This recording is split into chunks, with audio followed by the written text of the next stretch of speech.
먼저 6절에서 9절까지 함께 읽도록 하겠습니다. 시작. 예수께서 그 누운 것을 보시고 병이 벌써 오랜 된 줄 아시고 이르시되 내가 낫고자 하느냐. 병자가 대답하되 주여, 물이 움직일 때에 나를 못에 넣어주는 사람이 없어 내가 가는 동안에 다른 사람이 먼저 내려가나이다. 예수께서 이르시되 일어나 내 자리를 들고 걸어가라 하시니 그 사람이 곧 나아서 자리를 들고 걸어가니라.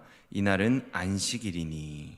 그 다음 14절과 15절을 읽도록 하겠습니다. 시작. 그 후에 예수께서 성전에서 그 사람을 만나 이르시되 보라, 내가 나았으니 더 심한 것이 생기지 않게 다시는 죄를 범하지 말라 하시니 그 사람이 유대인들에게 가서 자기를 고친 이는 예수라 하니라. 아멘. 여러분, 저희들은 지난 시간 성령의 열매의 9가지 덕목들 중에 자비에 대해서 함께 알아보았습니다.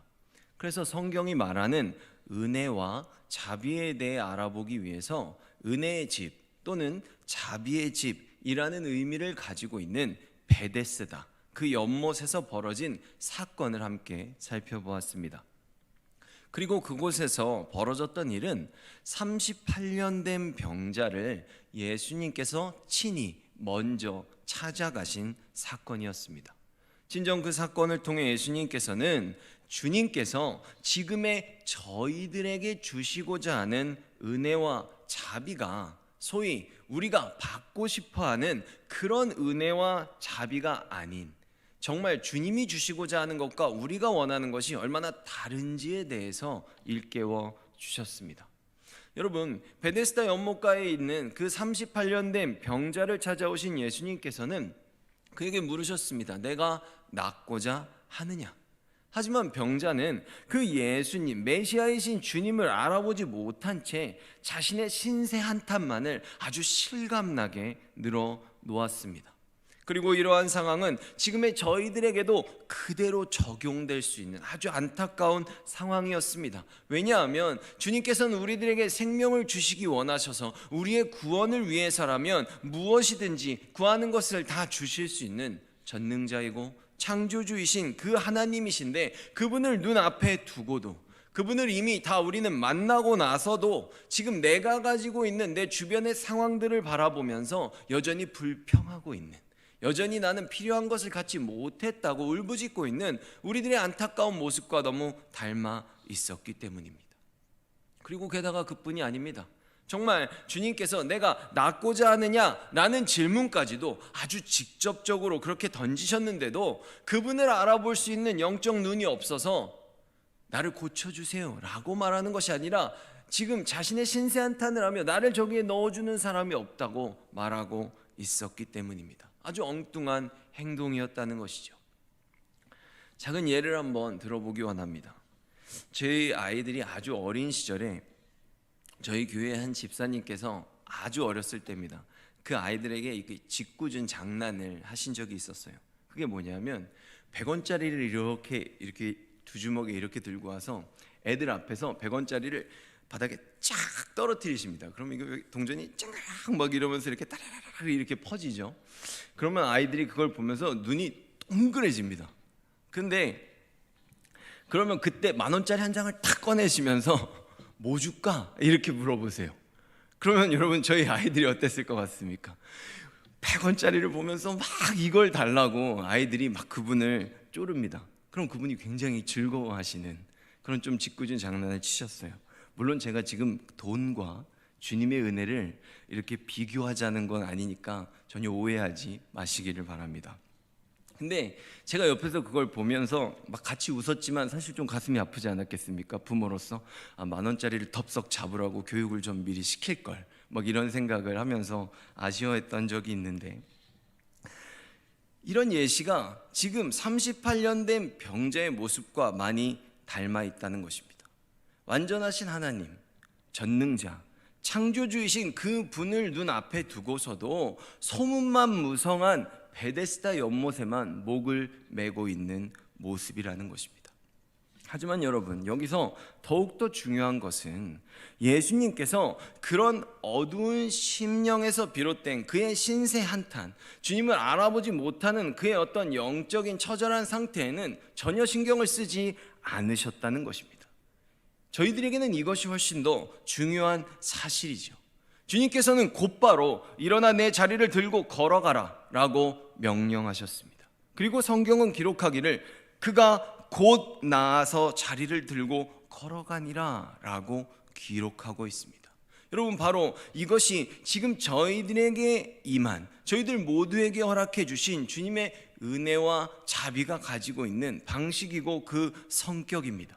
주님의 은혜는, 주님의 자비는 언제나 이렇게 일방향적이고 무조건적인 은혜로 임하기 때문입니다. 우리가 뭘 잘해서, 우리가 그것을 알아봐서, 우리들에게 충분한 자격이 있어서 그것을 허락해 주시는 것이 결코 아니라는 것입니다. 그냥 다 공짜로 주시는 것입니다. 게다가 이런 놀라운 은혜와 자비에는 어떠한 특정한 단계나 차별도 없습니다. 그 규모도 정해져 있지 않습니다. 주님은 언제나 우리들에게 필요한 모든 것을 주님의 뜻대로, 주님의 계획대로 전부 다 허락해 주시기 때문입니다. 단지 우리가 그 크신 은혜를 다 이해하지 못하니까, 그때까지 인내하지 못하니까 우리가 불평하고 조바심을 내는 것일 뿐입니다. 하지만 여러분, 주님이 주시는 은혜와 자비를 받아들이고 살아가는 그 신앙 안에, 그 모습에는 명확한 구별이 존재하고 있습니다. 그 구별이 무엇이냐 하면, 주님께서는 우리들 한 사람 한 사람을 부르시고 만들어 가시는 그 구원의 방식에 분명히 차별된 우리를 위한 맞춤식 그 계획이 준비되어 있기 때문입니다. 여러분, 한번 생각해 보세요. 38년 된 병자만 고침을 받았다면 왜 다른 병자들은 안 고쳐주셨습니까? 만약에 예수님이 오신 이유가 정말로 병을 고치시기 위한, 정말 육적인 그 치유만을 주시기 위한 목적으로 오셨다면 예수님은 그것에서 분명히 하나님의 뜻을 드러낸 것이 아니라 그들을 차별하신 것이 아니겠습니까? 그러니 지금 이 말씀을 보면서 누구나 다 이렇게 고침을 받을 수 있다라고 복음을 전하는 것은 우리가 하나님의 뜻을 그들로 하여금 오해하게 만드는 행동이라는 것입니다. 고쳐주실 수도 있고 고침을 받지 못할 수도 있습니다. 근데 그것에 대한 모든 이유는 바로 주님의 관심이 그 영혼의 구원에 있기 때문입니다. 저희들은 이것을 잘 이해해야만 됩니다. 왜 나는 이렇게 열심히 섬기는데, 내가 이것을 갖고 싶은데 저 사람은 나보다 열심히 섬기지 않는 것 같은데 왜 쟤는 주고 나는 주지 않으십니까? 라고 얘기하면 안 된다는 것입니다. 그것이 바로 우리들의 신앙의 오류가 될 수 있다는 것이죠. 그 사람의 중심을 보시는 주님, 모두에게 공평하신 공의의 하나님, 은혜와 자비의 주체자이신 주님께서 정말 무엇이 그들에게 필요한지, 그 영혼을 구원하기 위해서 그들을 어떤 삶의 세팅에 앉혀 놓아야만 하는지, 그것은 주님께서 판단하고 주님께서 결정하실 문제라는 것입니다. 한번 다른 예를 또 들어보도록 하겠습니다. 제가 저희 첫째 경원이에게 두발 자전거를 사줬어요.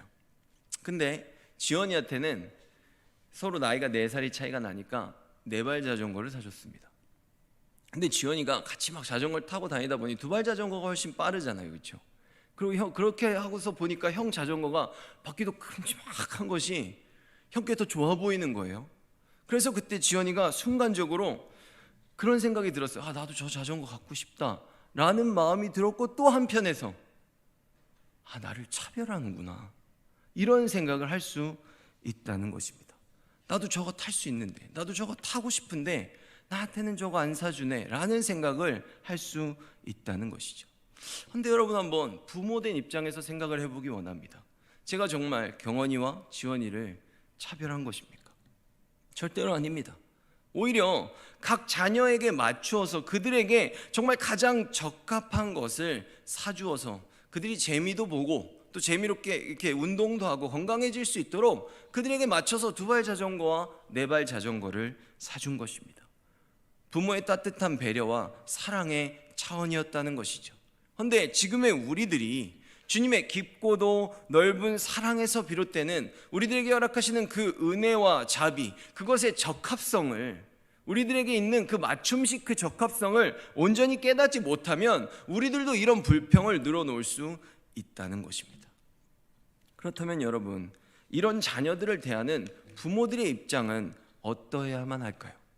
만약에 어린 지원이가 두발 자전거를 사달라고 막 울면서 쪼르기 시작하면 그냥 사줘버리면 그만인 것입니까?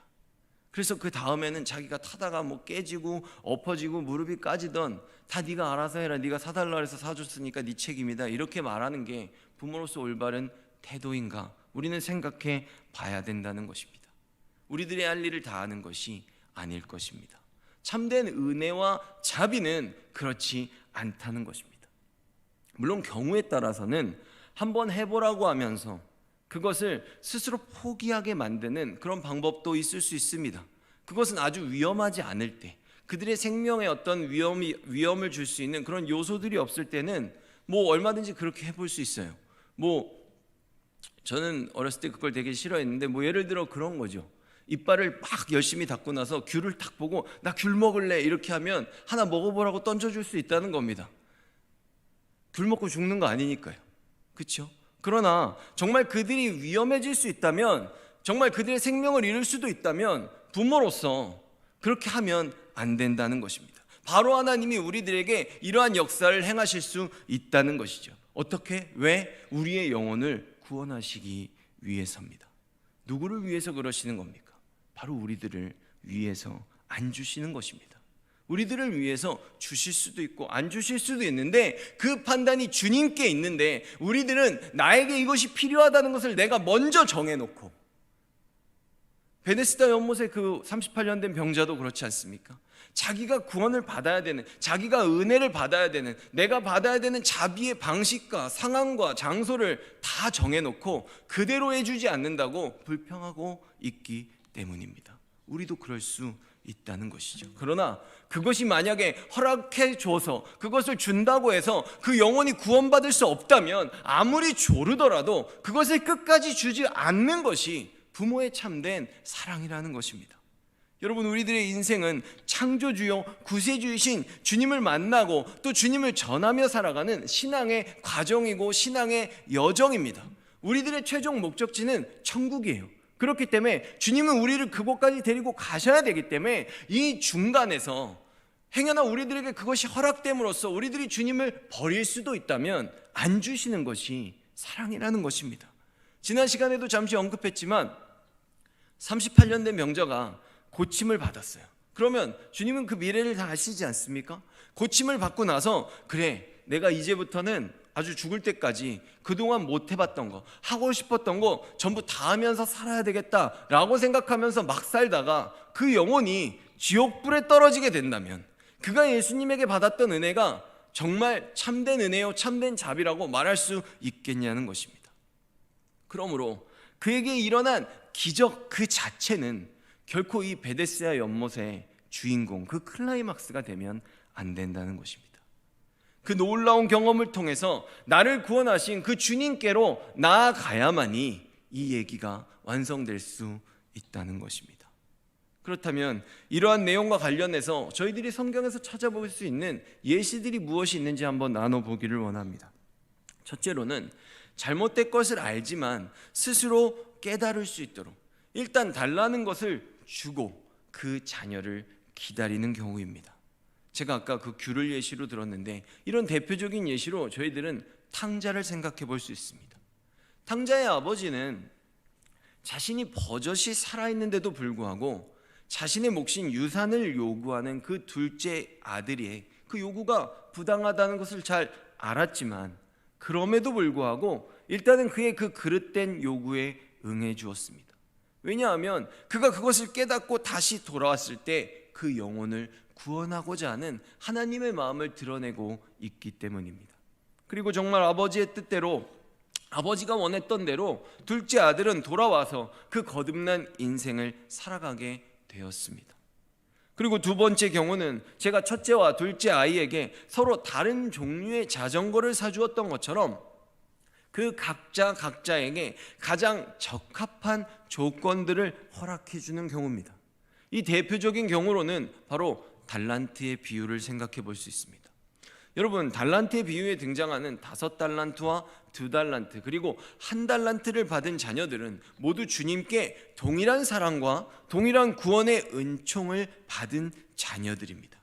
그들을 향해서 주인 되신 하나님 아버지께서 주신 은혜와 자비에는 그 어떤 차별도 존재한다고 생각해서는 안 됩니다. 왜냐하면 5달란트를 받은 사람이 5달란트를 남겼을 때와 2달란트를 받은 사람이 2달란트를 남겼을 때 받는 그 칭찬이 정말 단 한 글자도 빼지 않고 완전히 동일하기 때문입니다. 그러므로 저희들은 5달란트와 2달란트 그리고 이 1달란트를 어떤 그들이 가진 어떤 부의 크기의 차이, 어떤 주어진 조건의 차별로 보아서는 안 되고 그 한 명 한 명에게 가장 적합한, 그 영혼을 구원하는 데 있어 가장 필요한 그 조건을 하나님이 그들에게 맞춤식으로 주셨다고, 그 구별된 하나님의 은혜와 자비로 바라보는 것이 가장 적합한 이해일 것입니다. 이처럼 하나님의 자녀들은 누구나 자신에게 맡겨진 그 사명에 최선을 다했을 때 그들에게 주어진 상급과 칭찬은 모두 다 동일하게 주어진다는 것입니다. 그렇다면 여러분, 과연 이러한 다름이 왜 필요한 것입니까? 그냥 전부 다 5달란트 받은 사람들로 살아가면 안 되는 것일까요? 아까도 말했듯이 첫째로는 그 각각의 영혼들을 구원하기 위한 그런 맞춤식 은혜와 자비라고 말씀을 드렸습니다. 그리고 두 번째로는 그 영혼만 구원하는 것이 아니라 그 온 세계 망방에 아주 다양한 직업, 아주 다양한 모습, 어떤 아주 각기 다양한 그 계층들에 있는 모든 영혼들을 구원하시기 위해서입니다. 그래서 사도 바울은 이러한 다양한 달란트의 종류를 가지고 살아가는 성도들이 모여있는 그 교회를 바라보면서 이렇게 말했습니다. 고린도전서 12장 17절에서 27절의 말씀을 한번 보도록 하겠습니다. 좀 길긴 하지만 함께 교독하도록 하겠습니다. 제가 먼저 읽겠습니다. 만일 온 몸이 눈이면 듣는 곳은 어디며 온 몸이 듣는 곳이면 냄새 맡는 곳은 어디냐. 그러나 이제 하나님이 그 원하시는 대로 지체를 각각 몸에 두셨으니 만일 다 한 지체뿐이면 몸은 어디냐. 이제 지체는 많으나 몸은 하나라. 눈이 손더러 내가 너를 쓸 데가 없다 하거나 또한 머리가 발더러 내가 너를 쓸 데가 없다 하지 못하리라. 그뿐 아니라 더 약하게 보이는 몸의 지체가 도리어 요긴하고 우리가 몸에 덜 귀히 여기는 그것들을 더욱 귀한 것들로 입혀주며 우리의 아름답지 못한 지체는 더욱 아름다운 것을 얻느니라. 그런즉 우리의 아름다운 지체는 그럴 필요가 없느니라. 오직 하나님이 몸을 고르게 하여 부족한 지체에게 귀중함을 더하사 몸 가운데서 분쟁이 없고 오직 여러 지체가 서로 같이 돌보게 하셨느니라. 만일 한 지체가 고통을 받으면 모든 지체가 함께 고통을 받고 한 지체가 영광을 얻으면 모든 지체가 함께 즐거워하느니라. 너희는 그리스도의 몸이요 각 지체의 각 부분이라. 아멘. 여러분, 겉으로만 보면 5달란트, 2달란트 그리고 1달란트는 달라 보일 수 있습니다. 마치 우리 몸에 붙어있는 팔과 다리가 분명히 다르고 그 하는 일도 다른 것처럼 말입니다. 그러나 이런 다름은 하나님께서 허락하신 그 달란트의 다양성으로 인해서 또 팔과 다리가 분명 하는 일이 다르지만 저희들로 하여금 더욱더 건강한 하나의 몸이 되어서 그 다양성을 가지고 하나의 교회가 되어서 서로를 돌보고 서로를 보완해 줄 수 있도록 만드신 하나님의 역사고 하늘의 은혜라는 것입니다.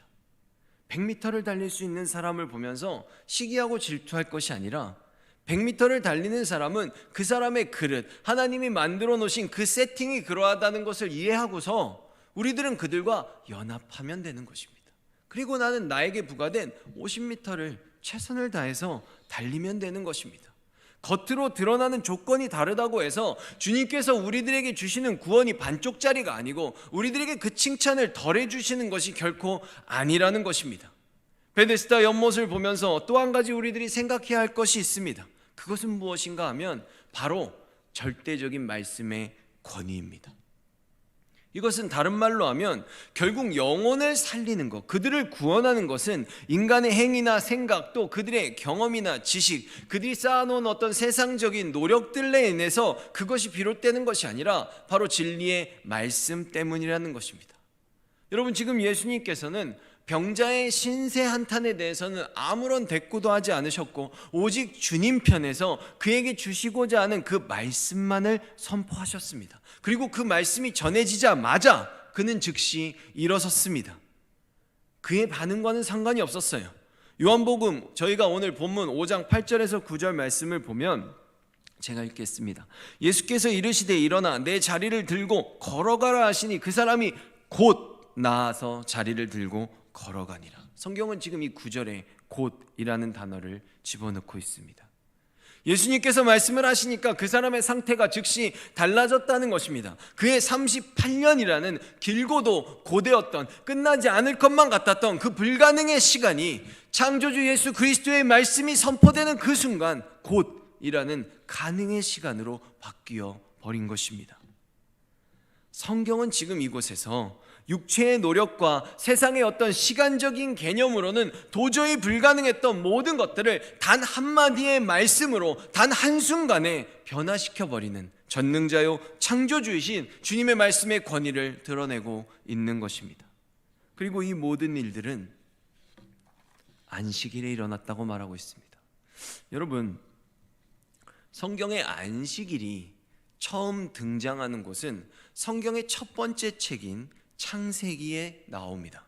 창세기 2장 3절의 말씀을 저희들 한번 함께 보도록 하겠습니다. 함께 읽겠습니다. 시작. 하나님이 그 일곱째 날을 복되게 하사 거룩하게 하셨으니 이는 하나님이 그 창조하시며 만드시던 모든 일을 마치시고 그 날에 안식하셨음이니라. 아멘. 여러분, 이처럼 하나님께서는 6일 동안 보시기에 좋았던 세상을 창조하신 후에 일곱째 날에 안식하셨습니다.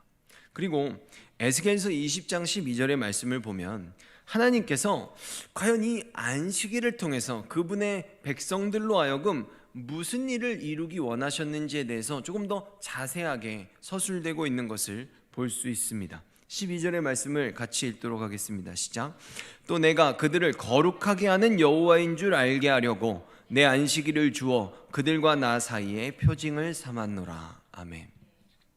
여러분, 이처럼 안식일은 하나님께서 주님의 백성들을 거룩하게 하는 여호와인 줄 알게 하시기 위해서 그것을 주셨다고 말씀하고 계십니다. 여러분, 거룩하다라는 이 단어의 어원은 구별하다, 다르다라는 의미를 가지고 있습니다.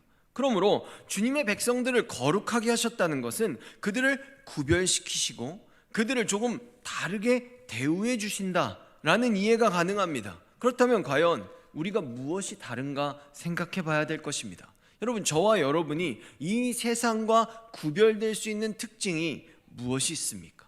여러분, 지금의 저와 여러분들이 이 세상과 다르다라고 판단받고 하나님에게 귀히 여김을 받을 수 있는 단 한 가지는 우리가 예수 그리스도를 믿음으로 하나님의 형상, 하나님의 형상대로 창조된 그 우리의 그 최초의 형상을 회복했다는 것, 그것 말고는 없는 것입니다.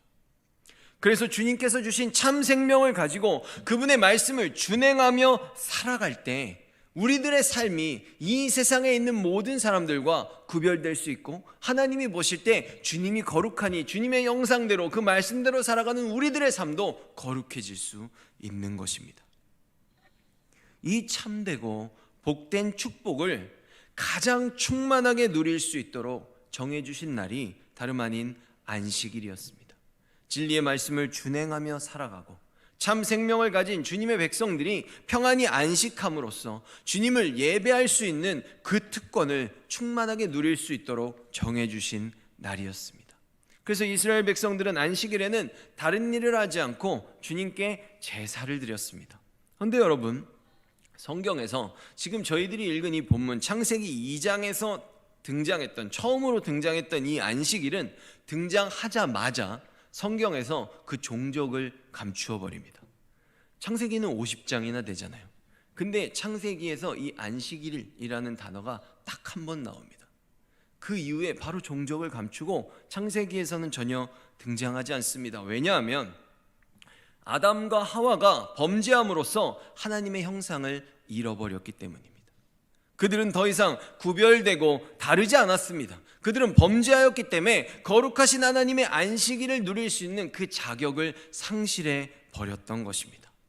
물론 그 이후에 성경에 나오는 인물들이 안식일을 지키지 않았는가라고 묻는다면 저희들은 알 수 없습니다. 분명히 지켰을 수 있죠. 그러나 모세오경을 기록한 모세는 이 안식일을 다시금 지키게 된 그 날을 기록함에 있어서 우리들에게 가장 중요한 사실을 증거하고 있습니다. 왜냐하면 바로 출애굽기 16장에서 안식일이 다시 등장하기 때문입니다. 출애굽기 16장 23절의 말씀을 보면 제가 읽겠습니다. 모세가 그들에게 이르되 여호와께서 이같이 말씀하셨느니라. 내일은 휴일이니 여호와께 거룩한 안식일이라. 너희가 구울 것은 굽고 삶은 것은 삶을 것은 삶고 그 나머지는 다 너희를 위하여 아침까지 간수하라. 아멘. 성경에서 창세기 2장에 등장하자마자 종족을 감추었던 이 안식일이라는 단어가 지금 출애굽기 16장에서 이곳에 와서야 다시 등장하게 되었습니다. 왜일까요? 사실 여기서는 왜라는 질문보다는 어떻게 이 단어가 다시 등장할 수 있었는가 라는 질문이 더욱더 적합한 질문일 것입니다. 왜냐하면 안식일을 지킬 수 있게 되었다는 것은 본래는 거룩했었는데 범죄함으로 거룩하지 못했던 하나님의 백성들을 다시금 거룩하게 만들어준 결정적인 사건이 바로 이 창세기 2장과 출애굽기 16장 사이에 있었다는 것을 의미하기 때문입니다. 어떤 사건 때문일까요? 여러분들의 머리에는 어떤 사건이 떠오르십니까? 이 출애굽기 광야에 나와 있는 이때이지 않습니까? 바로 출애굽기 12장에 나오는 유월절이라고 저희들은 말할 수 있습니다. 하나님께서 유월절 어린 양으로 죄 가운데 빠져있던 주님의 백성들의 모든 죄를 말끔히 도말하심으로써 다시금 그들로 하여금 거룩한 주님의 백성이 될 수 있도록 삼아 주셨기 때문입니다. 그러니 이 안식일은 죄가 없는 그런 주님의 거룩한 백성들이 참여할 수 있는 복된 날이고 여호와께서 우리를 거룩하게 만드신 것을 기념하는 날이 될 수 있는 것입니다. 그러면 여러분, 이제 저희들 이 베데스다 연못의 결론으로 한번 나아가 보기를 원합니다. 예수님께서는 이 38년 된 병자를 다름 아닌 안식일에 고쳐주셨습니다. 그리고 저희들이 다루었듯이 그를 고치신 이유는 병을 고치시기 위한 그 목적이 아니라 그 영혼을 살리기 위함이었습니다. 다시 말해서 죄 가운데 있던 하나님의 백성들을 다시금 거룩해지도록 만드는 그 사건을 행하신 것입니다. 그러한 역사였다는 것이죠. 그러므로 죄와 사망의 권세로부터 자유하게 되므로 참된 안식으로 거룩한 하나님의 백성으로 다시 들어올 수 있는 길을 바로 이 날 열어주신 것입니다. 그러니 천하의 유일한 구원이 되시는 길이요 진리요 생명이신 그 예수 그리스도는 당연히 안식일의 주인이 될 수밖에 없는 것입니다. 왜냐하면 예수님은 우리들의 영혼의 생명을 살리는 그 은혜, 그 자비를 베푸시기 위해서 이 땅에 오셨기 때문입니다. 그래서 다시 산 자가 거룩하고 복된 안식에 참여할 수 있도록 해주시기 위해서 이 땅에 오신 것입니다. 안식일에 그를 고쳐주심으로 다시금 그를 죄 가운데서 벗어난 거룩하신 하나님의 백성으로 만들어주심으로 그는 안식일을 충만히 누릴 수 있는 하나님의 백성이 된 것이죠. 그래서 그를 다시 만났을 때 예수님 말씀하십니다. 다시는 죄를 짓지 말라고. 다시는 더 안 좋은 것들이 너를 엄습하지 못하게 너의 삶의 그 거룩을 지키라고 교훈하셨다는 것이죠. 그리고 그 복된 하나님의 백성으로 돌아온 그가 나가서 예수 그리스도의 이름을 전하기 시작합니다. 여러분, 우리들 이것을 위해 부름을 받았습니다. 첫째로는 우리를 구원하시기 위함이요, 둘째는 우리들의 삶을 통해 남아있는 그 보너스로 받은 우리들의 그 여정을 통해 주님이 원하시는 그 삶의 각각의 자리에서 다양한 그 모습, 5달란트의 자리, 2달란트의 자리, 1달란트의 자리에서 예수 그리스도의 이름을 선포하며 우리들 살아가는 것입니다. 그래서 나만이 아니라 더 많은 사람들이 구약에는 유월절 어린 양을 통해서 나타내 주셨고, 신약에는 이렇게 직접적으로 자비를 베풀어 주시는 모습으로, 자신을 친히 안식일의 주인으로 선포하는 모습으로 우리들에게 다가오신 그 예수 그리스도를 소개하는 것입니다. 베드로는 말하죠. 다시 이렇게 씻었다가 더러운 구덩이로 다시 엎어져서 누워버리는 돼지처럼 살지 말라고, 자기가 먹었다가 토한 것을 다시 먹는 개처럼 살지 말라고 말입니다. 그런 교훈을 오늘 이 38년 된 병자에게 예수님께서도 찾아가서 주셨다는 것입니다. 여러분, 거듭난 우리들에게 있어서 영적 안식일은 매일매일의 인생일 것입니다. 우리가 이 매일매일 이 구별된 자녀의 삶, 거룩한 자녀의 삶, 복음으로 내가 다시금 거듭나서 생명을 얻었고, 그리고 이 생명을 증거하는 삶을 우리가 매일매일 살아갈 때 우리들은 언제나 참된 안식, 언제나 참된 평안 가운데 거하는 주님의 백성으로 살아갈 수 있을 것입니다. 이것이 세상 사람들에게는 아무런 가치가 없어 보일 수도 있습니다. 아무것도 아닌 것처럼 왜 저렇게 목을 메고 열심히 교회를 다닐까? 쉬는 날에는 좀 쉬지. 자신이 저렇게 열심히 일해서 번 그 소득을 왜 가서 교회에다가 갖다 바칠까? 라는 생각을 할 수도 있지만, 우리들의 생명의 주인이 주님이심을 안다면 그 6일이 중요한 것이 아니라 그 6일을 살게 하기 위해 주님을 예배하는 이 날이, 바로 이 주님을 예배하는 이 장소, 이 공동체가 우리들의 삶의 원천이 되고 우리들의 삶의 바로 그 중심이요 원인이 된다는 것을 우리들은 알아야 한다는 것입니다. 우리들의 주일이, 우리들의 6일이 될 수 있는 그런 삶을 살아갈 수 있는 저희들이 되기를 예수 그리스도의 이름으로 부탁을 드립니다. 시간 함께 기도하기를 원합니다.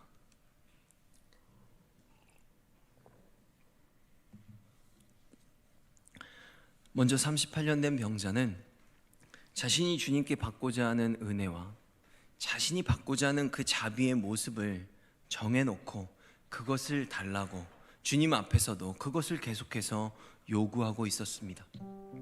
저희들은 행여나 그런 삶을 살아가고 있지 않은지, 주님께서는 지금 내가 주님의 이름을 부르기를 원하는데, 주님이 주시고자 하는 다른 은혜가 있는데, 우리들의 영혼에 관심이 있는데, 나는 지금 나의 육적으로 필요한 것들을 달라고, 내 육의 문제를 해결해 달라고 주님 앞에서 혹시 불평하고 울고 있지 않은지 자신의 삶을 돌아보기를 원합니다. 그리고 내가 아무리 쫄라도 내 생명 때문에 나를 살리고 싶어서 그것을 주지 않으시고 끝까지 주님이 주기 원하시는 것을 우리들에게 허락하시는 그 주님에게 우리들 감사할 수 있기를 원합니다.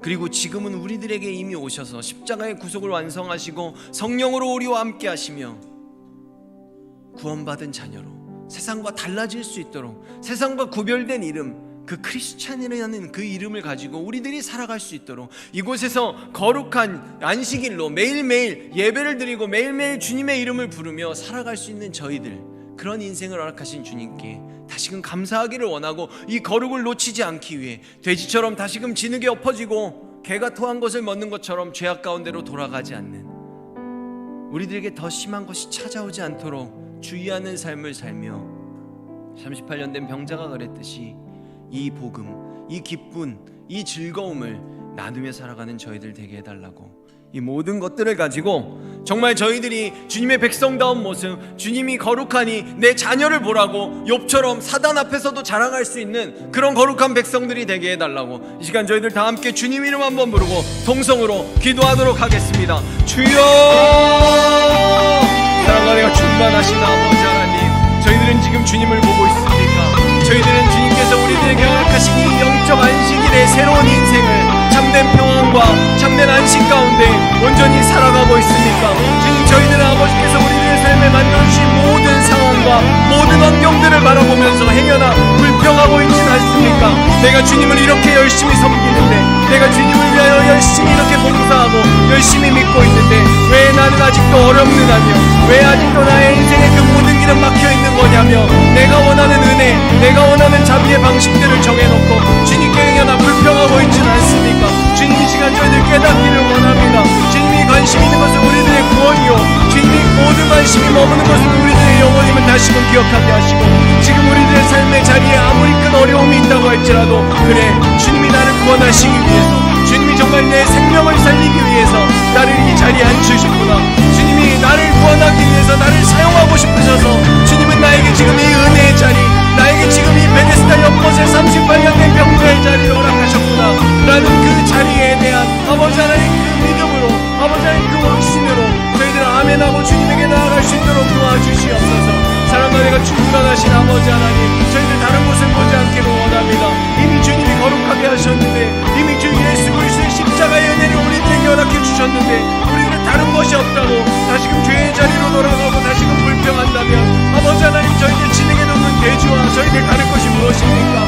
아버지 하나님, 저희들 다시금 개가 또 한 것을 먹는 것과 다를 것이 무엇입니까? 이미 다 받았는데, 이미 살았는데, 이미 구원을 받았는데, 이미 성령이 함께 가시는 그 보증을 받았는데, 아버지 하나님, 저희들 무엇이 두려워, 무엇이 아버지 하나님 그렇게 불평이 많아서 아버지 하나님 담대하게 달려나아가고 있지 못합니까?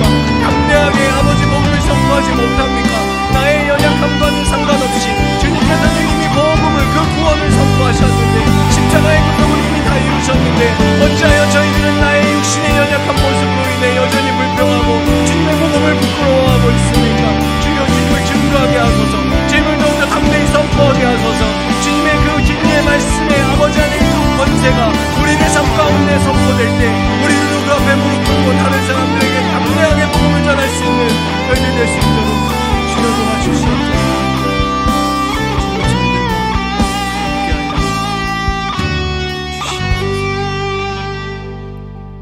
주님,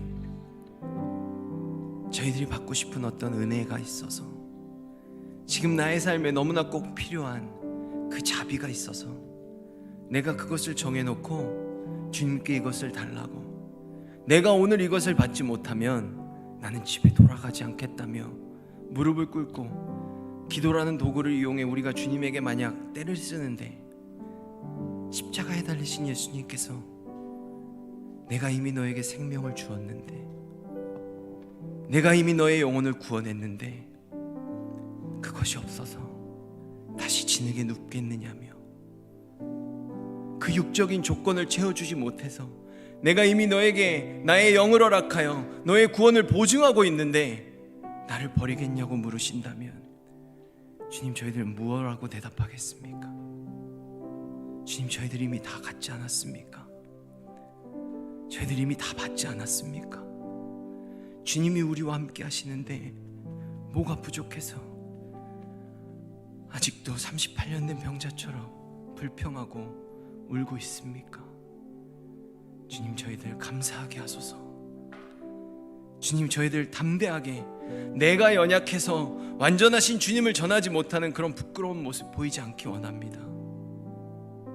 우리들에게 허락하신 삶의 자리가 이곳이라면, 바로 이 자리가, 지금 내가 있는 그 자리가 베데스다 연못의 그 은혜의 자리요, 자비의 자리라면 불평하지 않고 아멘하며 오직 주님의 뜻대로 살아갈 수 있는 저희들 될 수 있도록, 그 참 안식의 자리, 세상과 구별된 그 거룩한 자리, 세상과 구별된 하나님의 백성의 그 자리, 저희들 감사할 수 있도록 도와주시옵소서. 더욱더 많은 사람들을 이 자리로 초청할 수 있는 저희들 될 수 있도록 도와주시옵소서. 더욱더 많은 사람들에게 주님을 담대하게 소개할 수 있는 저희들 될 수 있도록, 그런 교회가 될 수 있도록 저희들 도와주시옵소서. 내가 가진 것이 없어서 고통하고 있는 자가 있다면 가서 나누게 하시고, 너무나 힘들어하고 있는 그 사람의 아픔이 있다면 그것을 위해 함께 무릎 꿇어 울며 기도할 수 있는 저희들 될 수 있도록 도와주시옵소서. 그래서 주님이 보실 때, 하늘에서 보실 때 가장 밝은 등불이 되고 가장 짠맛을 낼 수 있는 그런 소금이 될 수 있는 저희들 될 수 있도록 도와주시옵소서. 예수 그리스도의 이름으로 기도드립니다. 아멘.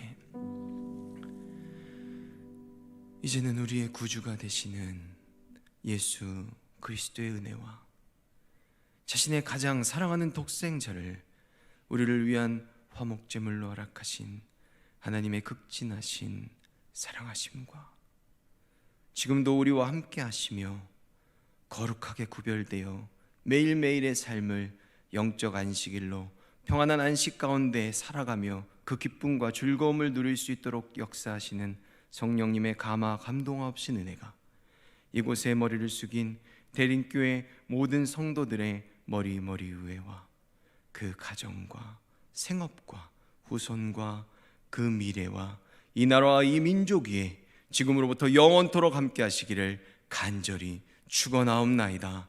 아멘.